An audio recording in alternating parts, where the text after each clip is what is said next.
Yesus kuatku kembali hadir menjadi berkat bagi kita semua. Mari kita bersatu dalam doa. Bapa dalam surga, kami bersyukur sebab Engkau baik. Ada kesempatan bagi kami untuk kami merenungkan firman-Mu. Allah Roh Kudus, kami mohon berkat-Mu, pimpinan-Mu. Lewat perenungan firman Tuhan, Engkau memberkati kami. Dalam nama Yesus kami memohon. Haleluya. Amin. Created to worship, diciptakan untuk menyembah, adalah judul renungan firman Tuhan saat ini. Di dalam Mazmur pasal 95 ayat 6, firman Tuhan demikian, "Masuklah, marilah kita sujud menyembah, berlutut di hadapan Tuhan yang menjadikan kita." Manusia diciptakan Tuhan untuk menyembah Tuhan Sang Pencipta. Namun keadaannya Bapak Ibu, ada banyak manusia ciptaan Tuhan tidak menyembah Tuhan Sang Pencipta. Mereka menyembah ciptaan. Nah, sebagai umat Tuhan, perlu kita ketahui seperti apa Tuhan menjaga umatnya, menjaga milik kepunyaannya, ciptaannya, sehingga hidup mereka dalam dunia yang fana ini menyatakan tujuan Tuhan, menggenapi tujuan Tuhan, yaitu bahwa kita manusia diciptakan Tuhan untuk menyembahnya. Tentu ada firman Tuhan dan roh Tuhan yang diberikan kepada kita sebagai perlindungan dan pimpinan untuk kita dapat mengerti maksud Tuhan dan hidup di dalamnya. Bapak Ibu Saudara yang dikasihi Tuhan, di antara beberapa banyak firman Tuhan yang mengingatkan kita, mengarahkan kita tentang hal ini. Di antaranya ayat yang sudah kita baca. Di situ ada suatu ajakan atau undangan, bahkan perintah untuk kita menyembah Tuhan yang menjadikan kita. Mengapa Bapak Ibu Saudara yang dikasihi Tuhan? Karena manusia itu bisa saja melupakan penciptanya. Ada firman Tuhan dalam Pengkhotbah 12 ayat 1 menjelaskan bahwa ingatlah akan penciptamu. Kalau kita melihat juga beberapa ayat diantaranya yang terdapat dalam kitab Ulangan pasal 6 ayat 12 dan pasal 8 ayat 11. Di situ ada peringatan Tuhan kepada umat Tuhan pada waktu itu, yaitu bangsa Israel, yang menyatakan, "Berhati-hatilah supaya kamu jangan melupakan Tuhan yang membawa kamu keluar dari tanah Mesir." Demikian juga dengan apa yang terdapat dalam kitab Ulangan pasal 8 ayat 19. Kondisinya di saat itu bahwa umat Tuhan telah mendirikan rumah untuk mereka diami, mendapatkan yang mereka perlukan, hidup dalam kenyamanan. Tetapi tetap firman Tuhan pun datang kepada kehidupan mereka, menyatakan bahwa jangan engkau tinggi hati sehingga engkau melupakan Tuhan. Ada kalanya kita tidak mengingat Tuhan yang menjadikan kita dan membuat kita bisa ada sebagaimana kita ada sampai saat ini, sehingga kita tidak menyembah Dia. Nah, yang menjadi perenungan kita di saat ini mengenai firman Tuhan yang sudah kita dengar, bahwa kita manusia diciptakan oleh Tuhan untuk menyembah Dia, Sang Pencipta.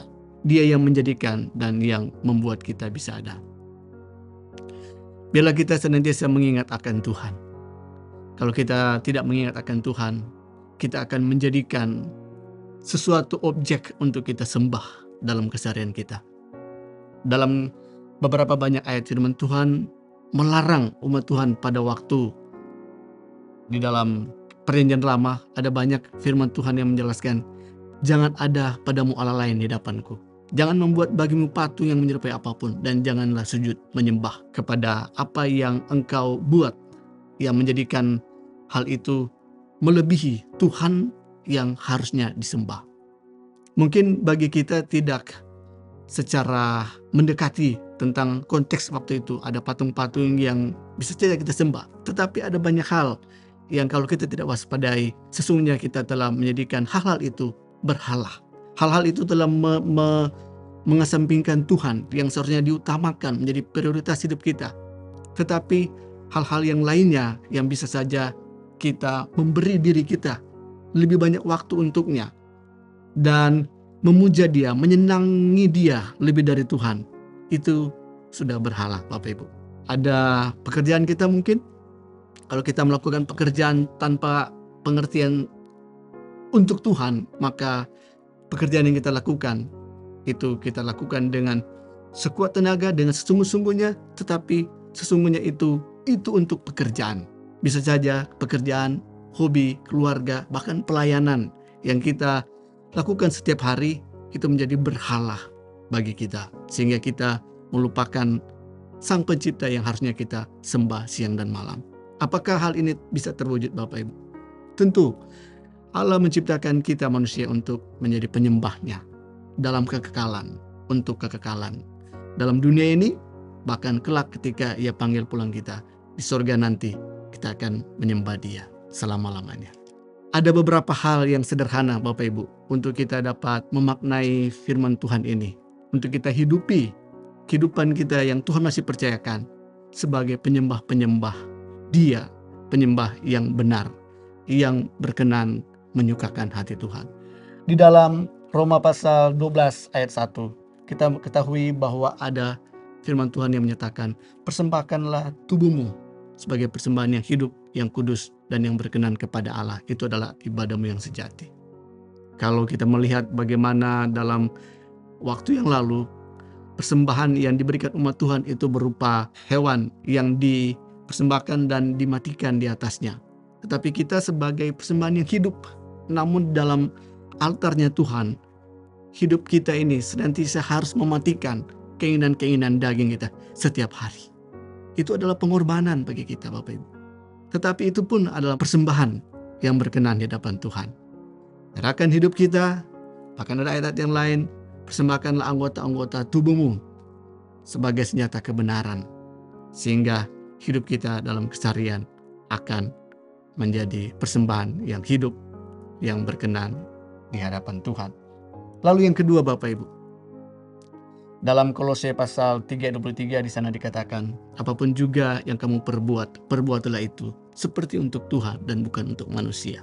Dalam keseharian ada banyak yang bisa kita perbuat, Bapak Ibu. Namun kalau kita tak maknai hal ini, kita akan menjalani kehidupan tanpa menyembah kepada Tuhan. Tetapi kalau kita maknai hal yang sederhana ini, Bapak Ibu, apa yang kita bisa perbuat, kita perbuat seperti untuk Tuhan. Itu adalah penyembahan kepada Tuhan. Lalu yang terakhir, Bapak Ibu ini kasih Tuhan, hal yang penting untuk kita lihat dalam manusia diciptakan untuk menyembah Tuhan. Pastikan apa yang kita sembah adalah objek yang benar. Alkitab menjelaskan bahwa Allah pencipta adalah Allah Tritunggal, Bapa, Putra, dan Roh Kudus. Ketiganya yang esa. Allah yang esa dalam hakikat, tetapi memiliki pribadi Bapa, Putra, dan Roh Kudus yang harus kita sembah siang dan malam. Juga yang terakhir, Bapak Ibu, yang perlu kita renungkan, objek yang kita sembah harus benar, namun kita pun yang menyembah harus hidup benar. Bapa mencari penyembah-penyembah yang benar, menyembah Dia dalam roh dan kebenaran. Tidak terikat waktu, dimanapun, kapanpun. Bukan hanya sikap tubuh kita, bukan hanya dalam rutinitas ibadah kita ikuti, tetapi dalam keseharian hidup kita merupakan penyembahan kepada Tuhan. Puji Tuhan. Renungan firman Tuhan ini kiranya mengingatkan kita bahwa manusia diciptakan untuk menyembah Tuhan. Amin. Mari kita satu dalam doa. Bapa dalam surga, kami bersyukur buat firman-Mu kembali mengingatkan kami bahwa sesungguhnya hidup kami adalah penyembahan kepada Engkau. Kuduskan kami, menjadikan Engkau objek yang benar untuk kami sembah siang dan malam seumur hidup kami. Tidak ada berhala yang melebihi Engkau dalam hidup kami, ya Tuhan. Dan kami mau lakukan aktivitas, tugas kami, apa yang bisa kami perbuat seperti untuk Engkau. Bila Engkau disenangkan, kami melakukannya dengan kesungguhan hati untuk memuliakan Engkau. Sehingga tidak ada kebosanan dalam hidup ini. Karena keseharian hidup kami sampai kelak Engkau panggil pulang kami. Hidup kami adalah penyembahan bagi Engkau. Ini hidup kami, ya Tuhan. Kuduskan, pimpin, jadikan kami penyembah-penyembah-Mu. Dalam nama Tuhan Yesus Kristus, kami mohonkan doa ini. Haleluya. Amin. Bersama Yesus, aku kuat.